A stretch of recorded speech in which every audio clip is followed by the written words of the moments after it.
Hello and welcome to Perspective. Tomorrow is 6th September, a day celebrated in Pakistan as Defense of Pakistan Day. A day which is about as celebrated of a day which is about as old as I am, pretty much my age. All of my life, I have seen 6th September come every year, and it has come with a great passion, with a great feeling of ownership, of patriotism, of love for the land, of understanding and feeling why we are a free country. The fight for freedom is one thing, but the fight to stay free is another thing. It may be said that it is maybe slightly easier to be a free nation, and just slightly maybe more difficult to continue to be free. There is freedom of our hearts, there's freedom of the soul, but there's also the freedom of our boundaries, the freedom of our land, the freedom of what we call Pakistan. 6th September marks such a day. Over the years, the society has evolved, so has the armed forces of Pakistan, and so have the armed forces of the world. The way wars and battles were fought 1,000 years ago, 500 years ago, 50 years ago, and today are immensely different. People would say today's wars and battles are maybe cyber wars, proxy wars, remote wars, wars where there's no man-to-man conflict. In the coming years, we might have robots fighting for each other. We do not know where it will go. But today, Pakistan is probably one of the very few armies, if not the only army, my apologies, military in the world, not the army, my apologies, military in the world, which fights for a faith, a belief, an ideology, and not just for money. It is not just a profession.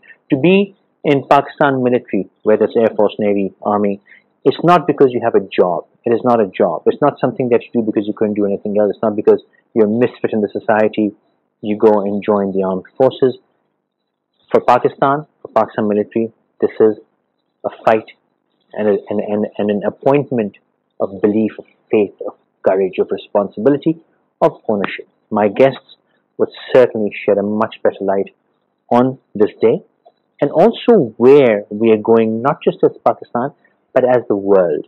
What are the current conflicts, how to look at them, and how Pakistan's position plays a role in all these conflicts. On my right, with great honor, Commodore retired Syed M. Obaidullah, my apologies. His decorations include Sitar Imtiaz Military and Tamgha Imtiaz Military. So thank you very much for being here, taking the time out. On my left, Professor Colonel retired Muhammad Zafir Jamil. So thank you very much for taking the time out. On my far left, Air Marshal retired Riazuddin Shaikh. His decoration stands at Arab Salat and Hilal Imtiaz Military. Yes, sir, thank you very much for taking the time out. So I'd like to start with you. First, I would like to just touch on what is it that we celebrate or remember on the 6th of September, and have over the years, 50 odd years, do we still understand and feel what we felt at that time, the unity, the patriotism? As there's no English word for Jazba and Josh, so I'll just say that in Urdu. No, there's been a change which has taken place in the society, and the same change has taken place in the armed forces also.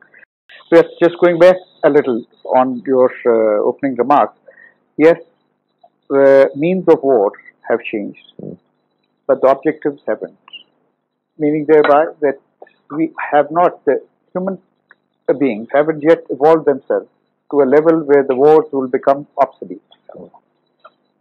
This has been happening since Adam, and probably will carry on till we find a threat from the outer space or somebody to unite us. So armed forces become one way or the other, a necessity for all independent states and who want to retain independence. As regards Pakistan, what its armed forces were, what their motivation was in 1965 compared to what it is today, obviously there has been a change. There is a change because this is a change which the whole society has gone through. Armed forces are not isolated or insulated against whatever happens to the society. And whatever is happening to the society is also percolating itself into the armed forces itself. And you find that evident in most of the walks of the civil services, civil life, and somewhat in the armed forces. Relatively, it is still, I think, got a greater motivation if you see that a person who's serving in the armed forces generally has a very relatively low salary, but they have a comfort level of working in a secure environment, and they have again a secure, somewhat secure future in the way that after the retirement also you have certain perks and privileges as the way of medical, and your children go to schools. So as a career, it's also a good career. As a career, I think it is one which gives you an honorable position in society, even today, in spite of everything that may be said. And we should be able to draw from our society a good class of people coming into the armed forces, because it still offers you one of the best, let's say, career opportunities, not only during the service, but post-service. If you are, let's say, in the Air Force, and if you are working in any of the branches of the service, if you have applied yourself well, then after a certain number of years of service, 15, 20 or so, you can go out into the civil and work and find a fairly good, well-paid job. It's not only for pilots, not only for engineers, but all the other segments also of our service. So the services prepare you actually for not only working in the service, but outside also. Your question, I think, was directed to what should your armed forces be looking or were looked at by the society in 1965 and what it is, what they are being looked at today. There is a different vision, a different prism through which people see today, because the visibility of the armed forces is what is being casted through the media today. If you looked at the same maybe 12, 15 years back when the media had just started to what today it is very different. So it is through the same means where if there has been any feeling or if there has been some doubt about the services, it has to be dispelled through the same. That means the media will play the same role to dispel that, what it has done at that point. Allow me to interrupt. If you look at Pakistani films, or even Indian films, going back 40 years, 60s, 70s, I was watching a little clip of some Shashi Kapoor film where he was a captain, and he was being treated with such great respect. Today, a lieutenant general can be disrespected, unfortunately, by an anchor like myself, and I can get away with it. Yes, there's a humanizing of the force, I understand, but is it right, wrong, fair? How would you comment on that? And also, the original question of how you see 6th September. Actually, the armed forces, right from the inception of Pakistan, they enjoyed a very good respect and very good, feelings among the society. And it was visibly seen in the 1965 war when we became a nation. And it is said that within those 17 days, there has been no theft in the entire country. So it means that the nation, which was fragments of in very many different regions, and they became absolutely a united force. And then not only the armed forces, but the good performance done by all the three services, particularly Air Force, and it has been excellent and superb. Sure. And the the role of the army, it was also something which was appreciated by the entire world. So now the concept has been comparatively changed. The respect which was commanded by the entire armed forces, it was because the at the highest level there was a sort of objective and mission given to the nation, and we were all engulfed in that. But these days, if we compare to that, unfortunately, there has been deliberate attempt to minimize the respect and minimize the prestige of the armed forces. And in that capacity, I, being a senior soldier, because I had the privilege of not only but I did not participate in the 1948 war, uh, but I have participated in all the operations and wars, and I became a prisoner of war also. So because in any nation, when if we go to the war, the soldiers or whatever the armed forces do not fight. It is the sum total of the efforts of the entire nation, and then which it gives results. And if you have mentioned about the Indian films and other, if you remember, I don't know, I don't think you must have been born at that. The entire community, whether all segments of the nation, whether they were film stars, they are singers, they have given such a good quality of motivational songs. Sure. And I still remember because I was there. But the whole nation And we remembers used to as a soldier in our bunkers, we used to wait for the any songs of Mehdi Hassan or Noor Jahan. And yet another thing I tell you, that because I am a soldier. Once is a soldier is always a soldier, sailor or airman. Because so the officers of the armed forces, the one thing we call it the rate of attrition. Rate of attrition means that how many soldiers, sailors or airmen die, and the officer is also shaheed. So it is the highest in the world. 12 to 13 soldiers, one officer is also die with them, because our officers, whether all armed forces, they lead from the front. That is, and then another thing, if you remember, or you must have heard that at the time of partition, one of the some of the journalists of a European country asked Quaid-e-Azam, Mr. Jinnah, what do you mean by Pakistan? Instantaneously, Baba Aqam, he said, La ilaha illallah Muhammadur Rasulullah. And I tell you, I also remember when President Ayub Khan, when he addressed the nation, all whatever he said was also good, but in the end he again said La ilaha illallah Muhammadur Rasulullah. And I tell you, I am a witness to that. At that night when he delivered that speech, all the attacks which all over front, LOC, line of control, and Pakistan border. So wherever the Indian armed forces attacked, their attacks were repulsed, and wherever the attack was carried out by Pakistan armed forces, they succeeded. And in that, I should Air Marshal is sitting on my right side. I was actually commissioned in the army, but a unit which was serving the Air Force.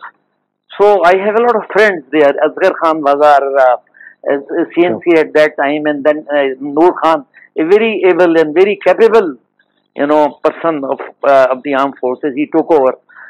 So the preemptive strike which have been done by Air Force, they absolutely crushed and incapacitated the Air Force. The story exactly, or then the story of MM Alam, the record is still unbeaten. But I'd like to come to you. Do our armed forces have that same unity? And Khan Sahab said something very interesting. He said there's a deliberate attempt to minimize the prestige of the armed forces.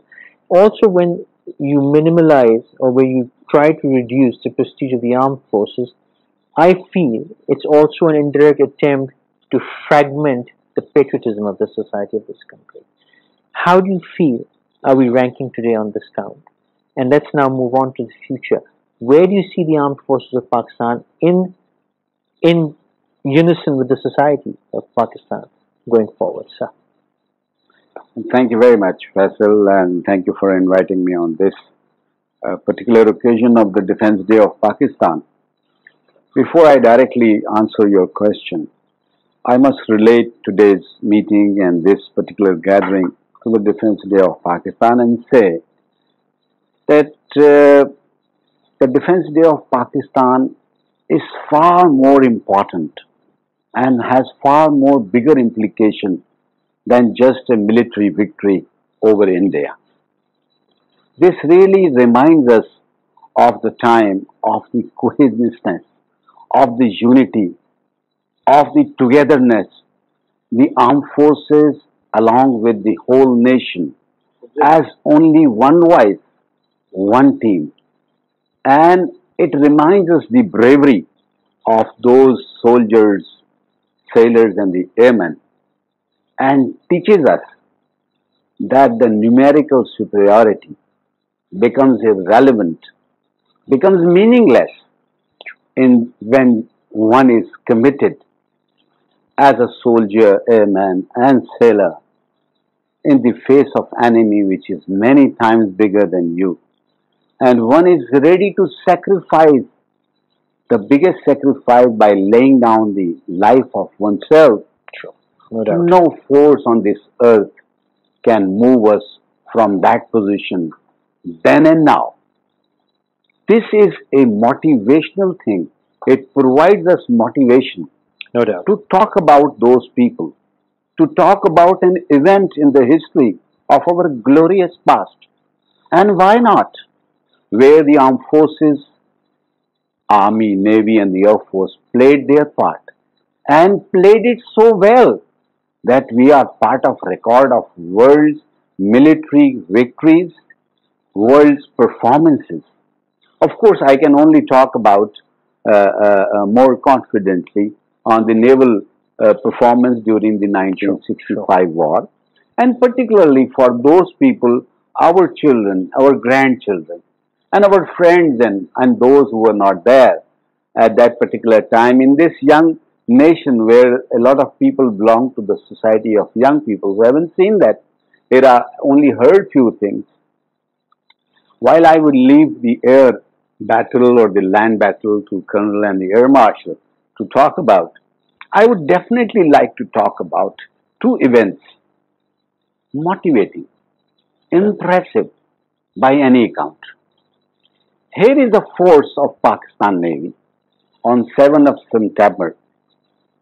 Six ships, a flotilla of those ships led by Commodore S.M. Anwar, went all the way 300 kilometers away from Pakistan towards an enemy which was 5-10 times bigger. Numerical strength, number of weapons, guns and all those withal. And we had the courage, the motivation, and the most important thing, the nation behind us. No doubt. And those spirit of laying down the life for the motherland. We went there. Anything could have been there. By any classic war scenario, we had no air cover. Our Air Force was busy in many other operations, particularly in the land battle. And we did it all alone. We went there, bombarded that place called Dwarka radar station, and more than the damage caused to the human being or the building or the radar, it was a psychological impact which remained throughout the war, not only limited to the naval warfare, but as well as to the army and the air force. So the whole morale was affected. So the whole morale of the nation, that here are people who planned something unheard of, and executed it so well and then came out with success. Alhamdulillah. Alhamdulillah. And of course, another event which happened at that particular time, I'm sure it is interesting to our viewers, So please. and so is, if you allow, Please. that, you know, all the ammunition, arms, weapons, etc. were imported mainly from the West. Sure. And the war started, and the war has its own way of doing things. You can't control a war that I will spend only 20% of my ammunition first day or so on and so forth. So we had to bring in supplies from the West. Here was Pakistan Navy. We went more than 1500 kilometers all the way to Aden to escort Bagh-e-Jinnah, which was carrying arms, ammunition, etc., primarily and mainly for Pakistan Army. Escorted them from there all the way 1600 kilometers and more to Pakistan in the face of an aircraft carrier present, in the face of a 5 to 10 times bigger armed forces and particularly of Navy's presence in the Indian Ocean. We did it. So this is something, on this particular occasion, we must say, the feeling among the nation, the people were mutual. Happy feeling. No doubt. Something which made us proud and everybody else around us. And why not? This is what happened. And now you're part of question that where do we stand today as armed forces, as well as where are we heading as Pakistan armed forces, and maybe related to something future incidents happening, or at least incident happening in the world now. I need to interrupt you. I'm so sorry. Let's take a short break. Okay. And when we come back, we'll start from right here. And I would like to open the forum to all of you as to what now, because the comrades have really mentioned very well, an enemy which is much bigger in size. We are in this arms race, which is probably never ending. But is it just the firepower which gives us victories? Or today, maybe 10 years from today, the way battles and wars will be fought, are we ready for the new modes of warfare? I like your comment. And then I would also like, if time permitting, go towards modern conflicts all around us, especially in the Islamic world, Syria, Egypt, the whole Arab world. They do have a direct and an indirect effect on us as well. I would like your analysis on that. Let's take a short break. One thing I'd like to mention, unfortunately, we are doing the show in English, and when I say unfortunately, there's a reason. I wish I could have played a few songs for you. But those of you who haven't heard a few songs, maybe should look up Putar Hata De Nahi Vigte. I can't say it in English. I can't even say it in Urdu. Rahe Haq ke Shahido. I can't say it in any other language. It just has to be felt. Maybe in Persian you could feel the essence. Watan ke Sijile Javano. Just pick up some of these songs. They get lost. They get played on television just for 2 days. I think the nation needs to understand and feel these songs. You cannot imagine how much inspiration and how much confidence it used to infuse. Not only I believe that. I believe that. I believe it. Let's take a short break. We'll be back in a moment. Please stay with us.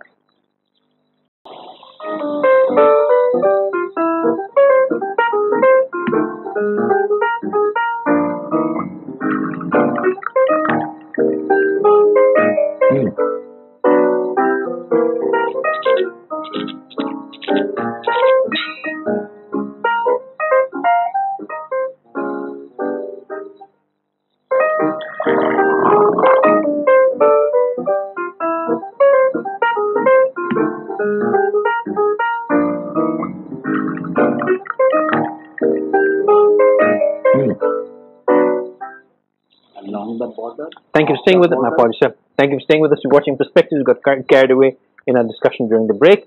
Sir, the wars of the future, are we ready? And how? Another thing I'd like to invoke here, and I'm going to open it for discussion. Military, armed forces in Pakistan have been labeled as a family business, whereas a soldier's son becomes soldier, an airman's son. there's a misconception, whereas our chief of army staff is not the son of an army man. There are many such examples, but the perception is that only children or their families who go into the armed forces. Is this, like you subtly mentioned, like to invite more people to understand this? Is this a career our generation of today should be looking into as an opportunity, sir? First of all, let me say one thing. This is a matter of pride, a matter of honor, and not a bed of roses that if a son picks up the same job in the Army, Navy, or the Air Force. Incidentally, Chief of Army Staff is a son of a soldier. And what a great pride for both father and son that he was there and now his son is where he is. No doubt. God has given him that kind of position that he, his family, we are all proud of it. The armed forces have all segments of society from all the 4 provinces, and it is open to everybody, and it provides entrance and everything else on merit. Here is an organization providing a level playing field where you can see Chief of Army Staff from various segments of society, Chief of Naval Staff from various segments of society, and so is the Air Force. What a level playing field. All sons of the senior officers don't become that kind of the same level. They have to compete for it. Absolutely. And not only as the Air Marshal Saab, most respected person, I know him personally and I respect him from the core of my heart. But at the same time, it's not a bed of roses providing a package both in the service and after. While the person is in the service, he is passing through an examination, both mental and physical examination to the limit every day. Continuous Every day. The number of people dying and laying their life without having a war, only by the temperatures where they are operating, only by the seas where they are, and only by the skies they're trying to venture and conquer. They are laying their life for the motherland. Absolutely. Mr. Shaikh, wars of the future, are we ready? And let's talk about the region, the Islamic world. Let's go back a little bit. 1965, one of the major things that was there was coercion, the national coercion. One of our cases of 1965 war was Faisal Chaudhry. There was Middle Court. There were so many others. There was no distinction of caste, religion, sex, or any other thing to divide this nation. I think we need to go back to those times. We need to ensure that not only in the armed forces, but as a nation, we stand together as Pakistanis. We stand together as one nation. I think that's the need of the hour. Another thing that we need to recognize is that today, if you look at the nation, if you told them that we are going to be getting, let's say, a new, the most modern aircraft, F-18, or let's say your stealth aircraft, will the nation be exuberant about that? Or if we told them that we have come to a point where Pakistan now stands among the leading economically strong nations of the world, I think the emphasis in today's time has changed. While we cannot, like I said at the beginning, divorce ourselves from the fact that we live in a very cool world where armed forces are a necessity, are a need. We need to make sure that we also continue to meet the inspiration of the nation as such, and we go along with whatever is a worldwide thing which is happening. 2 or 3 things that we need to concentrate on is actually our human development and that of our economy.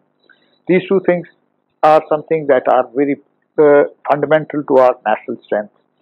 When you say that what will our future wars will be, right from the beginning, when you say when you go about assessing the national strength, or you compare the 2 nations or nations as such, you look at certain things. You look at their demography, you see what is the population, what's the economy, what is their natural resources, all these human developed, how much is their human development, and all these things put together then make your national strength. Absolutely. Today, we are at a point where the wars have changed considerably. If you see, the sanctions are something which were not of the yesteryear. Today, if you want to cripple a nation, you try and impose certain sanctions. Sure. Now, these sanctions, like the ones which have been imposed on Iran or were imposed on Iraq, the kind of fatalities that they caused. Sure. In Iraq, it was hundreds and thousands of children that died because they couldn't get medical help in time. The indirect casualties of war. Yes, yes.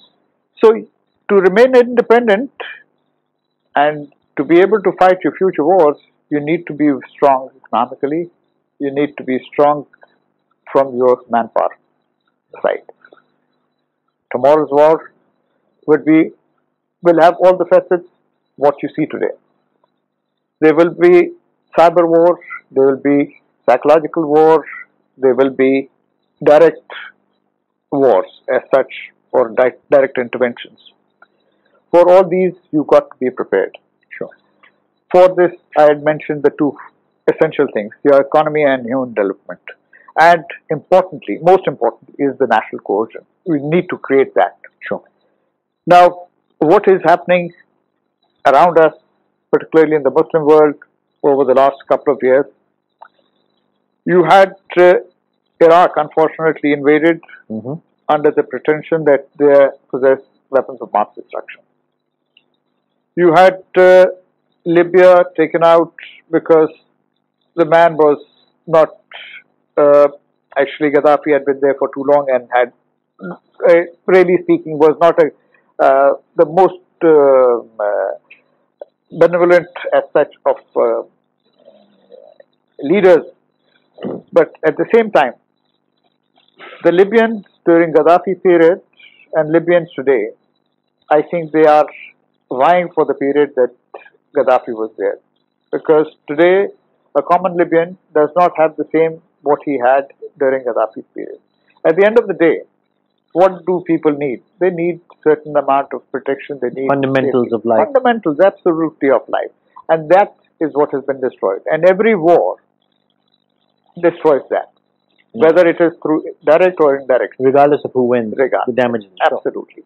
And that is one of the other reasons why we have been so against any sanctions or any war being waged against Iran, or for that matter, what is happening in Syria. If there is to be a solution to be done, if there is something and if there is need to sanction somebody or sanction a nation, it should be done in a manner where the least amount of fallout of that is there on the common man. Unfortunately, all these things have resulted on the maximum suffering for the common man, whether it has been in... the supposed tyrant probably gets hurt less, or the supposed at the end of the day, it's a society. It is at large. And to whose benefit, unfortunately? I think if we went into the issue of Syria, we'll go into an absolutely tangential discussion. So I will just leave it at that, to say that as a nation, we need to prepare ourselves through unity, through building our human resource, no doubt, building our economy. Unless we do these, I think we'll stay weak and we'll stay prey to all these things which are happening around us. Governor mentioned one term I'd like you to give it. You mentioned psychological warfare, and we are suffering heavily. Yes, in that right. Psychological warfare, to media, to music, to and TV, everything. to film, to culture. Mrs. Gandhi has said that we need not now invade Pakistan, because with the cultural invasion which we have done has already, made the life and the society segments into absolutely Indians. One point I just wanted to add what Air Marshal has already said, that we have to, the greatest necessity is that we should become a nation. there are varieties of factors and forces which are operating against us. The very fact that it is not the our enemy number one, India, but actually, if we see that there are other uh, inner segments which are operating against us. So the main binding force is that I would not be that you know fundamental in my approach, that if we have a religion, a binding force on us, and if we are good Muslims, we have to have a lot of love for the non-Muslims who are with us. So this is the only way we can not only make our nation strong. If our nation is strong, then the armed forces will also get derive that inspiration and strength from the nation. And I tell you that even today, whatever we had the material of officers and men, whether they are sailors, airmen, or soldiers, we have much better material now. Our officers of all these three services, they are much more competent, they are much more educated, and they are enlightened in dealing with all the challenges which are coming. So the only thing is that we should only pray to Almighty Allah that we should be blessed with good leaders. Amen. And those leaders who should make Pakistan as one nation. And the feeling of what we had, and all of you must have observed when we were fighting 65 war. When I also participated in 71 war, and I became prisoner of war. I tell you, the amount of patriotism, nationalism was absolutely missing, and we lost it because nobody was seriously trying to put us together. So that was the same nation, the same people, but we lost it. Well, we lost half of the Pakistan. So the same question. We were basically talking at what is the development within the armed forces today, and are we ready to face the challenges of the 21st century as a nation? Sure. Of course, very amply highlighted by the Air Marshal Saab. You see, the main fundamental is that we have to ensure our economy can sustain our development, and the use of technological advancement that we acquire, which will restrict us to expand in number, which will put us on a direction where the best out of the modern technology will be acquired. Over a period of time, all the military institutions have realized a number of things to achieve an objective that we remain current, viable, and a force to reckon with. Keeping in mind the fact that we, with anybody like India, cannot match gun for gun and missile for missile now or even in future. Neither we have any aspirations to do that. We are a peace-loving nation. We would only do to protect ourselves, to defend ourselves. The question which you ask, are we ready now in any comparison to our past? The simplest short answer is yes. The numerical differences will continue to remain because of a very simple reason, that the quantity, the lump sum, the money allocation, the finances, the size of the country. Size of the country, so they are spending 1:8 ratio. Our defense budget of this year and last 5 years has been to the tune of $4.5 billion. And incidentally, this figure of $4 billion, can you imagine that as Pakistan, as a country who is foreign exchange starved as compared to many other countries, we are spending $4 billion only on freight rate of our import and export.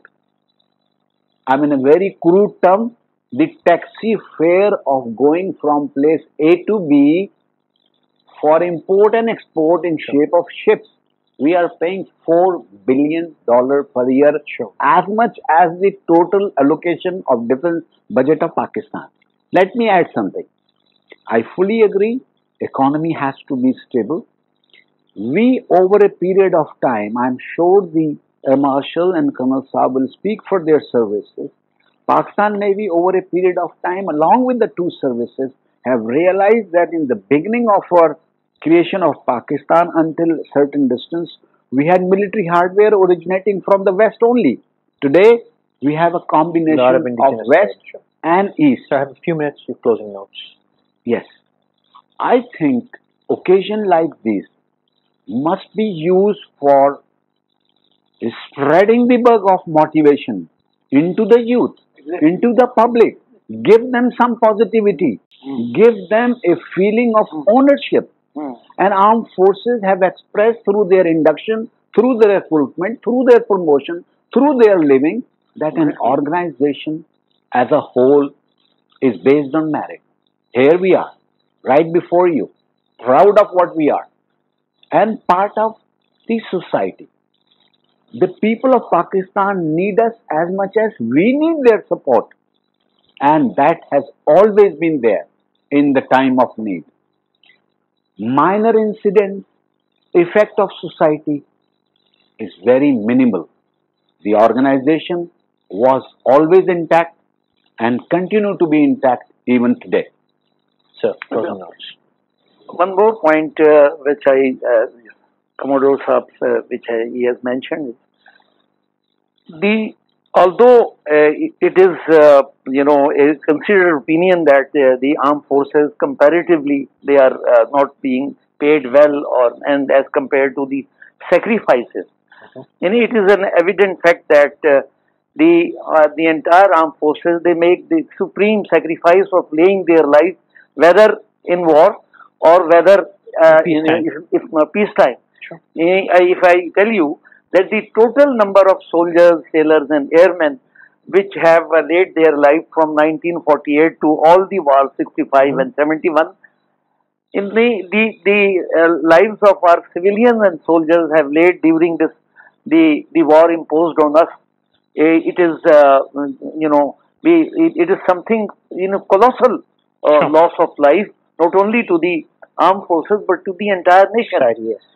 The only factor in which the motivation can be generated is that the services in the armed forces, if of course it is not only a means of livelihood, but only a spiritual method by having a good life here and hereafter.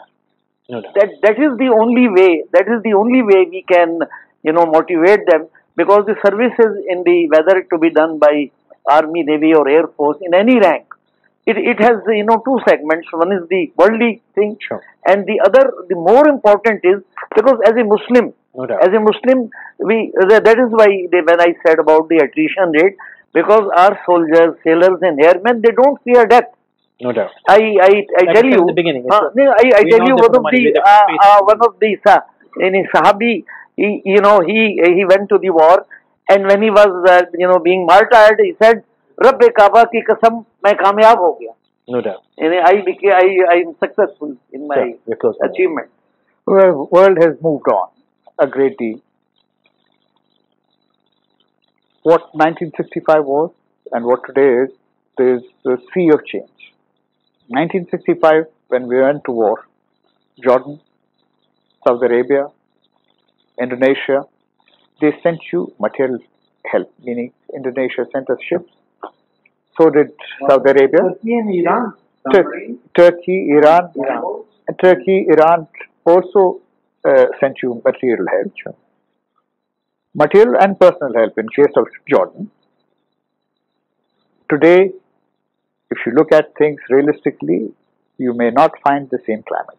So remember that you have come to a different era. You're living in a different time. This nation needs to stand up on its feet, unite itself, and guard its independence if it wants to. To just say that we are going to do XYZ thing will not do. We need to actually get our house in order. We need to unite ourselves on the basis of being one nation. As one Pakistanis like we were in 1965, we did not have any distinction through any caste, creed, religion, language. That is something which is tearing us apart today. This is unfortunate. It is something that we must recognize and something that we must be taking concrete steps to undo so that we remain united. Because the tomorrow that we see, I see at least personally, and I agree with Colonel Saab and Commodore Saab that we have a very bright future. But mashallah, a good thing about our nation is that today when we look at least when I look at the Air Force and the youngsters there, they are so much brighter, they are so much well educated and so much better aware of both professional and the worldly affairs and the worldly matters that there is everything that one should be hoping for a very good future. We need them to be directed and led properly. Done that, there is nothing that this nation cannot achieve. Thank you. Have a very bright future, and this is the message we should convey to our people. Thank you. Thank you very much, all of you. On behalf of the nation and myself, I would like to thank all of you for being a part of the armed forces, for defending the country, for standing for the nation. The Air Marshal mentioned a very dear friend of mine, Cecil Chaudhry, may he rest in peace. That he was my first exposure. 6 September, I think 9 years ago, when I was doing an English show on Dawn, we did the morning from Wagah border, and he was one of the guests. First time I ever met the man. It was a great honor meeting him. We became friends, met many times, I interviewed him many times, and I miss him dearly today. And over the years, I have befriended many people from the Navy, from the Army, from Air Force, from Rangers, the police. And no matter what we say about them, they are the ones who fend for us. They are the ones who fight for us. They are the ones who defend us and protect us. So please be gentle and please be careful when you comment on our armed forces, including Rangers, Frontier Constabulary, the Scouts, the police, any armed forces of Pakistan. Be respectful, because they're the ones who will fight for us when push comes to shove, not you and me. Until next time, good night.